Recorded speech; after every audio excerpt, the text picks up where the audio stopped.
Good morning to all of you and my viewers जो इस channel को इतना प्रमोट करने में हमारी मदद कर रहे हैं। आज हम लोग सॉल्यूशन के एक नए टॉपिक की ओर चल रहे हैं जिसका नाम है कॉलिगेटिव प्रॉपर्टीज़। ये कॉलिगेटिव प्रॉपर्टीज़ जो सॉल्यूशन के अंदर सॉल्यूट के पार्टिकल्स के ऊपर डिपेंड करता है।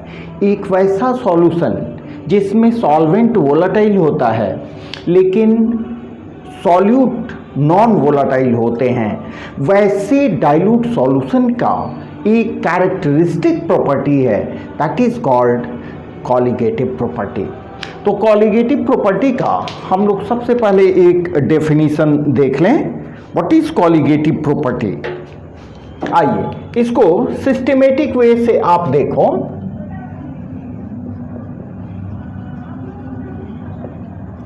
Colligative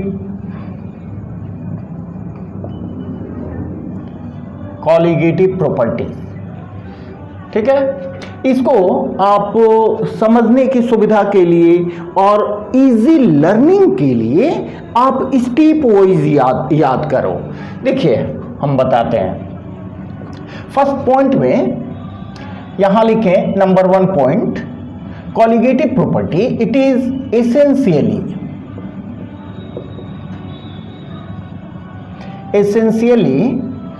the properties of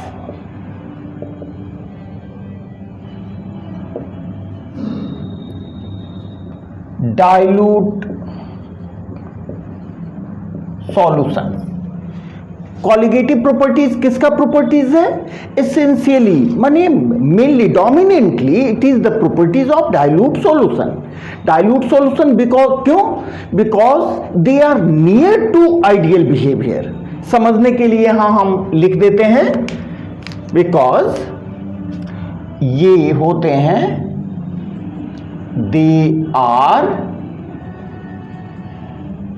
nearer to ideal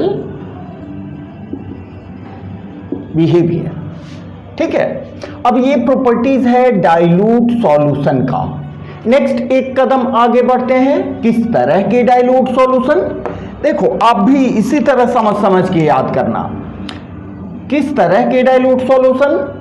तो सेकेंड पॉइंट में आए, उस तरह के सॉल्यूशन जो जिनमें सॉल्यूट नॉन वोलेटाइल होते हैं। तो सेकेंड पॉइंट में लिखते हैं कॉन्टेनिंग नॉन वोलेटाइल सॉल्यूट।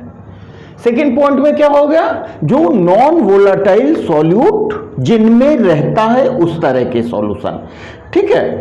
तो इस तरह के सॉल्यूशन का प्रॉपर्टीज किसके ऊपर डिपेंड करता है? थर्ड पॉइंट में आए। Third point, which depends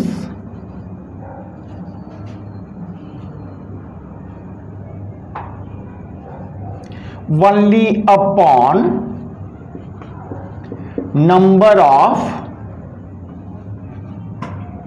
solute particles। Number of solute particles, ठीक है। इसमें भी यहां देखें प्रैक्टिकली माने न्यूमेरिकल प्रॉब्लम में कंफ्यूजन नहीं होने के लिए हम यहां लिख देते हैं सॉल्यूट पार्टिकल्स, जो प्रैक्टिकली हम लोग यूज करेंगे नंबर ऑफ मोल्स के लिए, ठीक है। Which depends only upon number of solute particles, जो केवल सॉल्यूट पार्टिकल के नंबर पर डिपेंड करते हैं, ठीक है। तो ये सॉल्यूट पार्टिकल्स कहां प्रेजेंट होते हैं? नेक्स्ट पॉइंट में, present in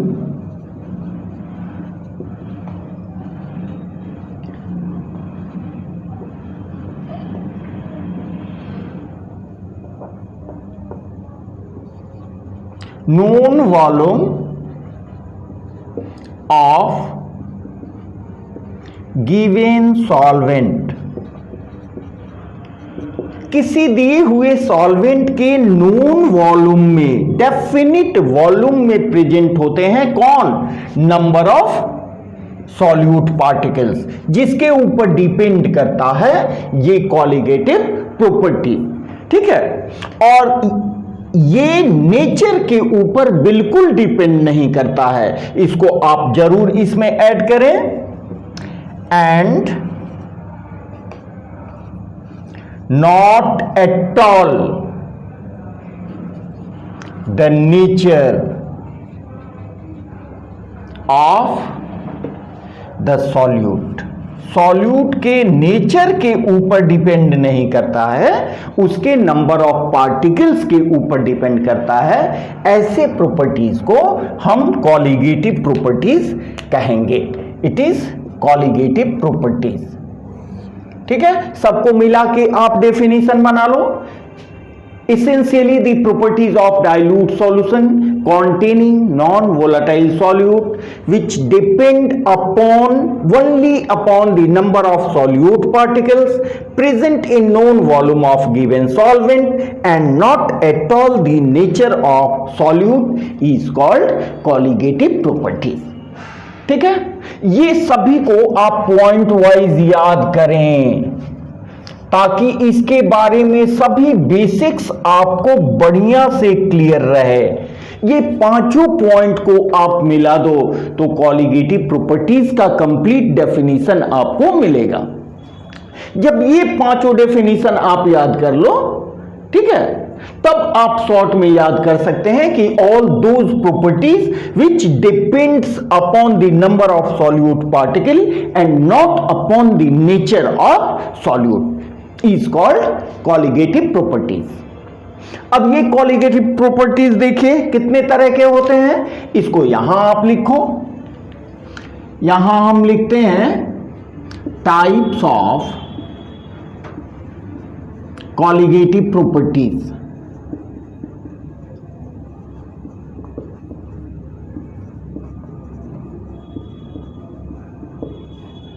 types of colligative properties. Colligative properties 4 types के होते हैं।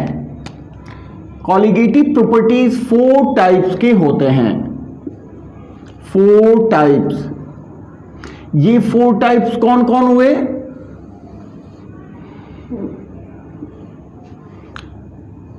नंबर 1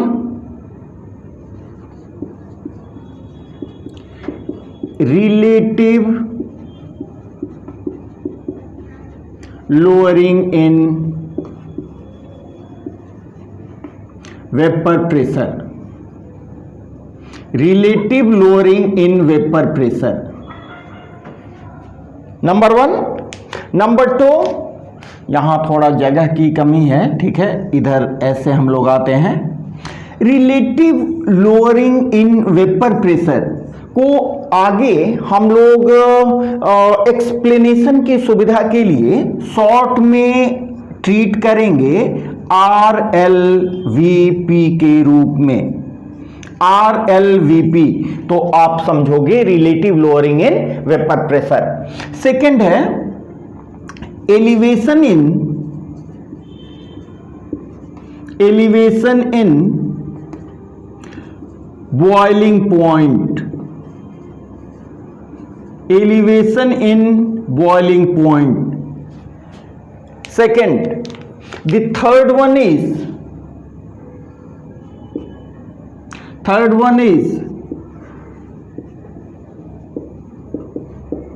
depression in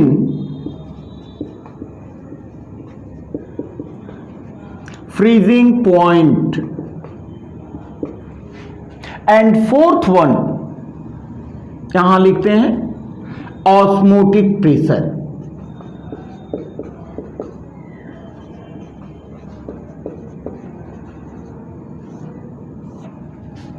ये 4 प्रॉपर्टीज हुए। It is number 1 relative lowering in vapour pressure, जिसको RLVP से हम रिप्रेजेंट करेंगे। Number 2 depression in freezing point. Number 2 elevation in it is 2. Elevation in boiling point. Number 3, depression in freezing point. And number 4 is osmotic pressure. ठीक है, relative lowering in vapour pressure, short में थोड़ा थोड़ा समझ लिया जाए। इसका मतलब क्या हुआ कि जब कोई प्योर वोलाटाइल कंपोनेंट में हम नॉन वोलाटाइल कोई सॉल्यूट को डालते हैं तो उससे उसके वेपर प्रेशर डिक्रीज होता है। That will form the basis of relative lowering in vapour pressure. हम लोग जस्ट इसके बाद पढ़ेंगे। Next, elevation in boiling point. जब वेपर प्रेशर डिक्रीज करता है तो डिक्रीज होने से बॉइलिंग पॉइंट इंक्रीज कर जाता है, जबकि फ्रीजिंग पॉइंट डिक्रीज करता है। इन दोनों को हम इन दोनों टॉपिक में पढ़ेंगे, जबकि उससे ऑस्मोटिक प्रेशर एक अलग टॉपिक में हम लोग धीरे धीरे स्टडी करेंगे। तो आते हैं, हम देखते हैं relative lowering in vapour pressure. ठीक है, आइए देखते हैं।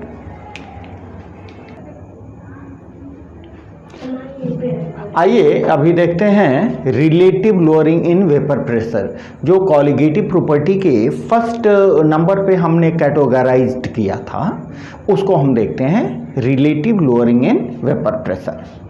तो relative lowering in vapour pressure होता क्यों है, इसमें देखें नंबर 1 पॉइंट कि पहले तो देखें कि लोअरिंग इन वेपर प्रेशर क्यों होता है। ठीक है, यहां लिखें the vapor pressure of pure volatile solvent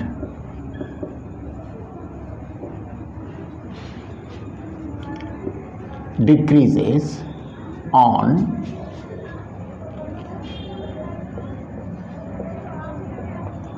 dissolving non volatile solute in it। ठीक है, vapour pressure of pure volatile component का वेपर प्रेशर डिक्रीज कर जाता है। क्यों? क्योंकि उसमें नॉन वोलाटाइल सॉल्यूट हम डालते हैं। तो डालने से क्यों डिक्रीज कर जाता है? क्योंकि सरफेस का कुछ मॉलिक्यूल्स, कुछ एरिया ऑक्यूपाई कर लिया जाता है नॉन वोलाटाइल सॉल्यूट के द्वारा, जिसके कारण वो खुद तो वोलाटाइल नहीं ही होते हैं।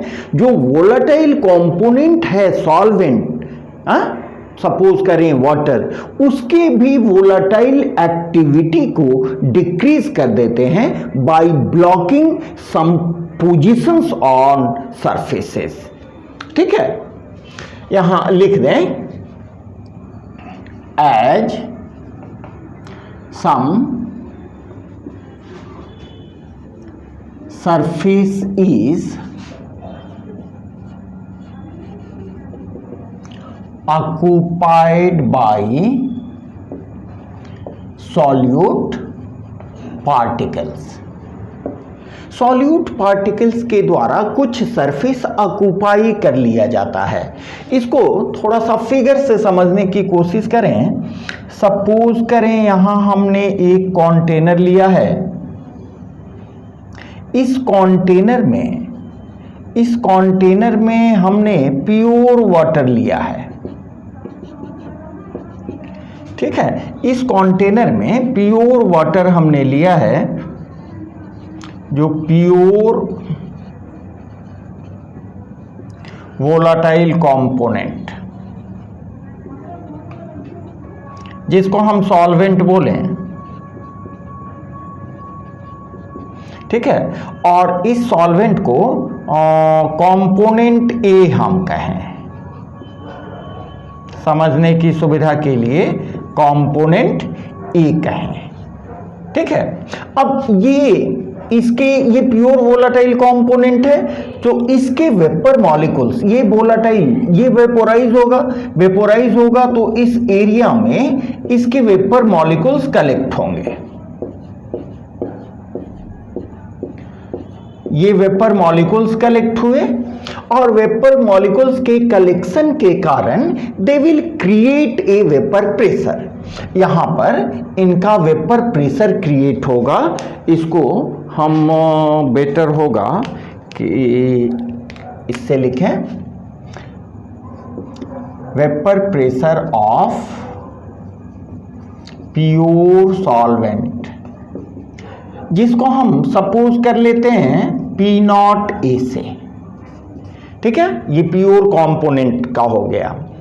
और कंपोनेंट ए के मोलर मास को समझने के लिए कंपोनेंट ए के मोलर मास को हम मान लेते हैं Ma, मोलर मास को Ma मान लेते हैं और इसके नंबर ऑफ मोल्स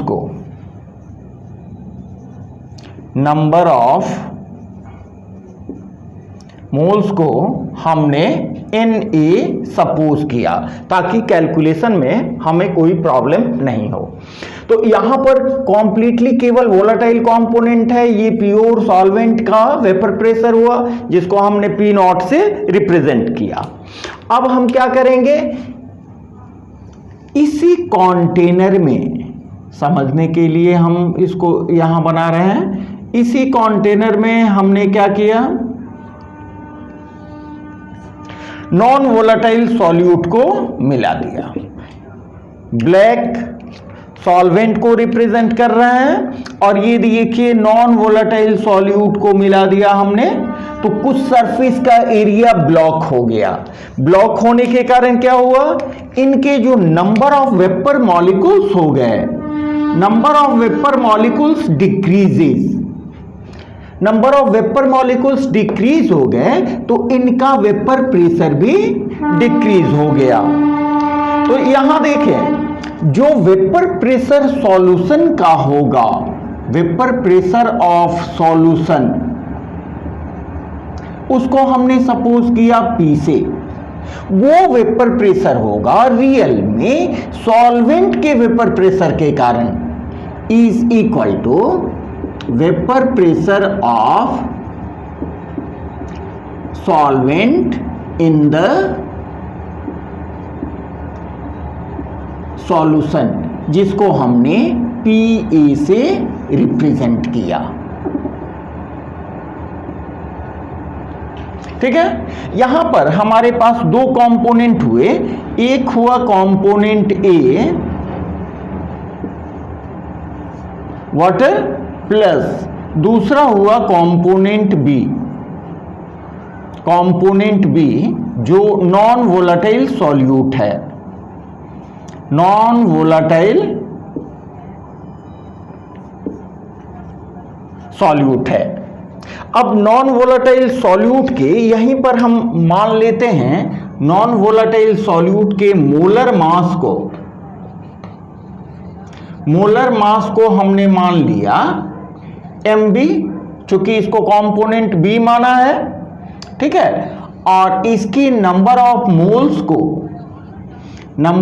मोल्स को हम मान लेते हैं Nb।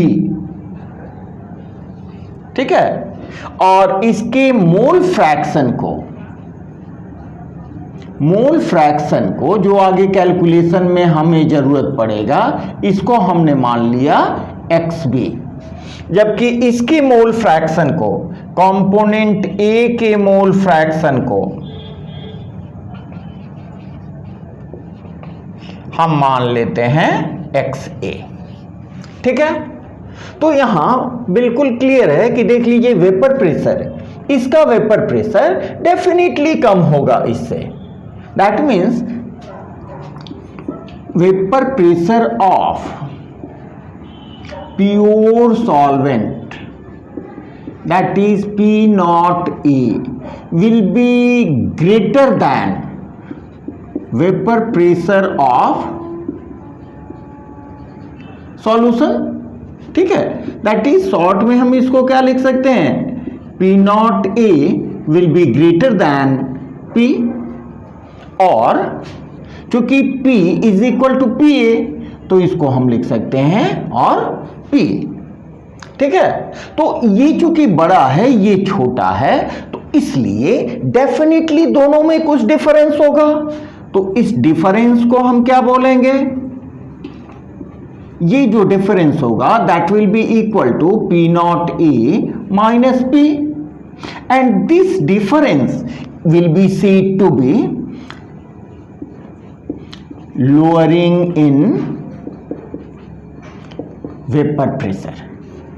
इस डिफरेंस को हम बोलेंगे lowering in vapour pressure, and this lowering in vapour pressure with respect to pure vapor, the vapor pressure of pure solvent will be said to be relative lowering in vapor pressure. Relative lowering क्या होगा, and relative lowering can be given as lowering in vapor pressure P naught A minus P with respect to vapor pressure in pure state of volatile component is called relative lowering in vapor pressure। ये हो गया हमारा relative lowering in vapor pressure, जिसको हम short में बोलेंगे relative lowering in vapor pressure। Calculation की सुविधा के लिए RLVP हम अगर बोलें तो आप समझो कि it is relative lowering in vapour pressure, relative lowering in vapour pressure. ठीक है, लोअरिंग इन वेपर प्रेशर समझ गए, relative lowering in vapour pressure समझ गए। ये क्यों हुआ, जब नॉन वोलेटाइल सॉल्यूट को हमने डाला तो सरफेस का कुछ पोजीशन ब्लॉक हो गया, जिससे number of molecules, number of vapour molecules कम हो गए, जिससे वेपर प्रेशर कम हो गया। वेपर प्रेशर कम हुआ तो एक डिफरेंस क्रिएट हुआ, that is called lowering in vapour pressure, and this lowering in vapour pressure with respect to vapor pressure of volatile component in pure state is called relative lowering in vapor pressure। अब relative lowering का mole fraction से क्या relation है, इसको हम लोग देखते हैं।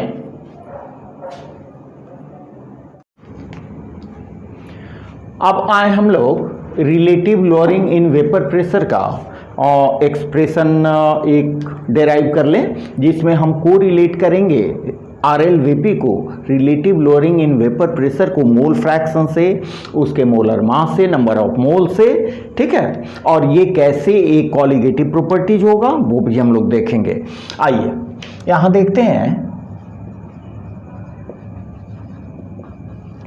According to Raoult's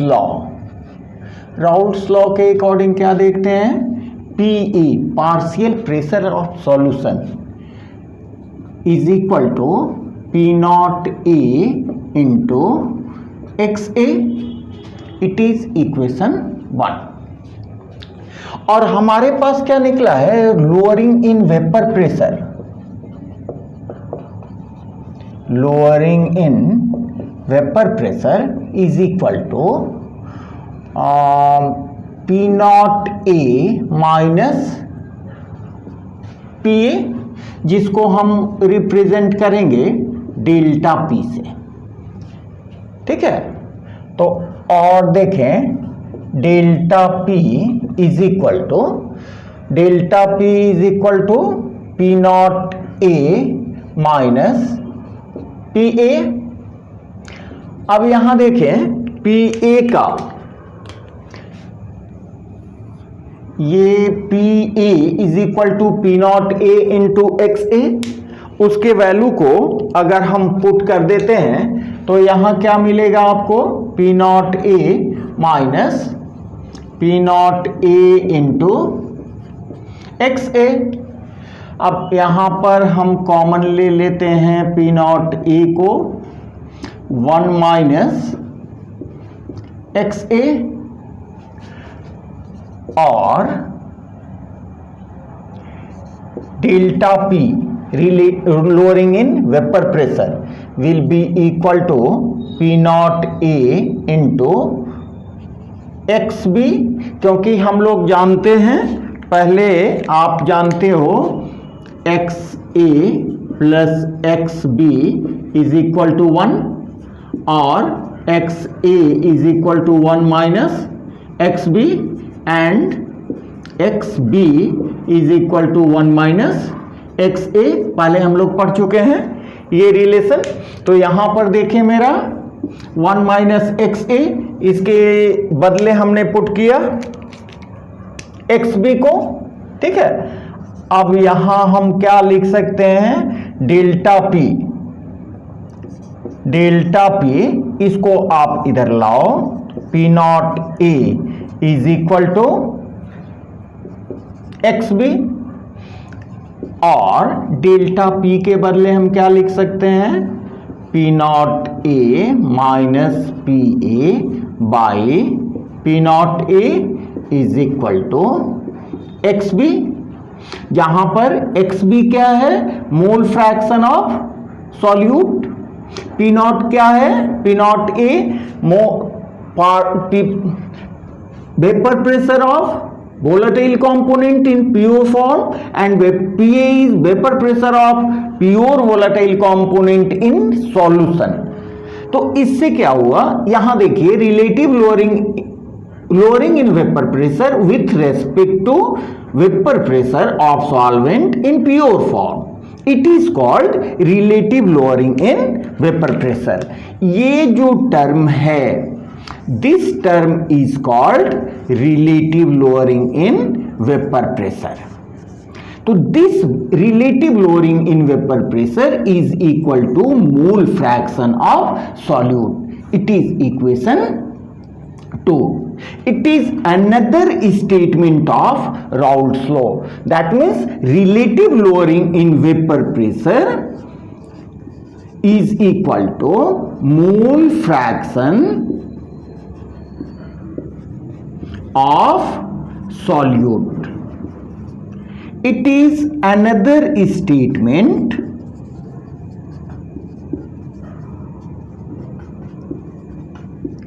of Raoult's law।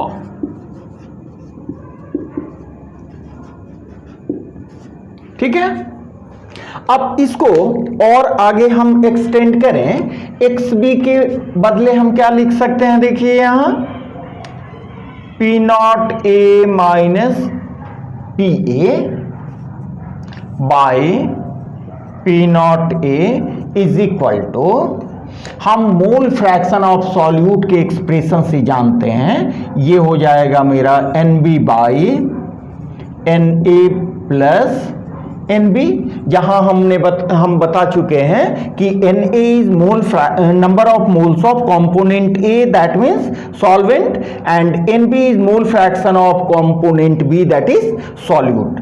तो यहां एक चीज हमें, एक इंपॉर्टेंट कंक्लूजन यहां से मिलता है, इक्वेशन 3 क्या मिलता है कि relative lowering in vapour pressure depends upon number of particles, number of moles of solute and solvent particles, that means it is colligative property। क्योंकि colligative property के definition में हम लोग देख चुके हैं कि the properties which directly depends upon number of particles is called colligative property। तो relative lowering in vapor pressure number of particles के ऊपर डिपेंड करता है, इसलिए ये एक colligative property हुआ। ठीक है, अब इसको और थोड़ा एक्सटेंड करें तो हमें क्या मिलेगा, देखिए P not A minus PA by P not A is equal to weight के फॉर्म में डाल दें तो WB by MB is equal divided by WA by MA plus WB by MB। ठीक है, ये एक्सप्रेशन आया, हम पहले भी बता चुके हैं कि WB क्या होगा, mass of solute, and MB molar mass of solute. अब इसको बहुत डाइल्यूट सॉल्यूशन के लिए जो सॉल्यूट का नंबर ऑफ मोल्स होता है, सॉल्यूट का मास होता है, वो बहुत ही कम होता है as compare to mass of solvent. That is WB by MB is very lesser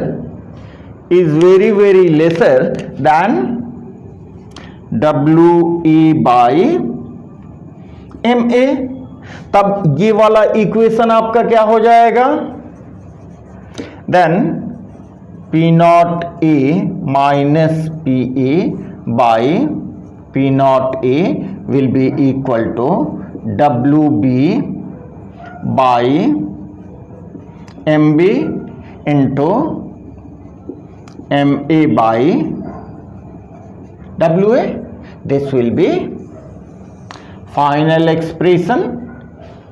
ठीक है, अब इसमें अगर हमारे पास कोई एक टर्म अननोन हो तो हम उसका वैल्यू कैलकुलेट कर सकते हैं। इसको आप चाहो तो लिखो equation 4 and this will become equation 5। इसके आधार पर हम मोलर मास या गिवन मास का वैल्यू कैलकुलेट कर सकते हैं। ठीक है, ये और अधिक क्लियर हो जाएगा जब हम लोग न्यूमेरिकल्स पढ़ेंगे। हम समझते हैं कि ये सभी चीजें आप लोग को बिल्कुल क्लियर होंगी। अगर किसी तरह का कोई प्रॉब्लम आता है आप जरूर हमें कमेंट बॉक्स में लिखिए, और आपको बढ़िया लगता है तो शेयर कीजिए, सब्सक्राइब कीजिए, और अपने उन दोस्तों को भी पहुंचाइए इन सभी मटेरियल्स को जो नीडी हों। ओके, फिर ये आशा के साथ कि अगले वीडियो में आप और अधिक एक्साइटमेंट के साथ हमारे साथ उपस्थित होंगे। Okay, thanks a lot।